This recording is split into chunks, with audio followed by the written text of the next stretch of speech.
Sushi வீட்லேயே ஈஸியாக பண்ணலான்னா நம்ப முடியுதா? இன்றைக்கி நான் பண்ணுறது வெஜிடேரியன் சூஷி தாங்க. இது எப்படி பண்ணுறதுன்னு பார்த்துடலாம். 1 கப் சூஷி ரைஸ் 1 கப் தண்ணிங்கிற அளவில் ரைஸை குக் பண்ணிடுங்க. அதுக்கப்புறம் அதுக்கு சீசனிங் சாஸ் ரெடி பண்ணி ரைஸில் டாஸ் பண்ணி ஓரத்தில் எடுத்து வச்சுருங்க.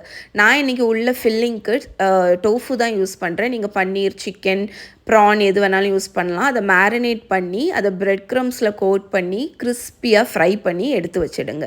இப்போ இதை அசம்பிள் பண்ணிடலாங்க. ஃபஸ்ட்டு ஒரு சூஷி மேட்டில் பார்ச்மெண்ட் பேப்பர் லைன் பண்ணியிருக்கேன். அதில் நம்ம ரைஸை ஸ்ப்ரெட் பண்ணி நடுஸில் 2 piece fried tofu, cucumber, carrot, கொஞ்சம் மெய்னேஸ் வச்சு நல்லா டைட்டாக ரோல் பண்ணிவிடுங்க. இதை நீங்கள் நல்லா டைட்டாக சீல் பண்ணணும். அப்போ தான் உங்களுக்கு வந்து ரைஸ் வந்து பிரிஞ்சு போகாது.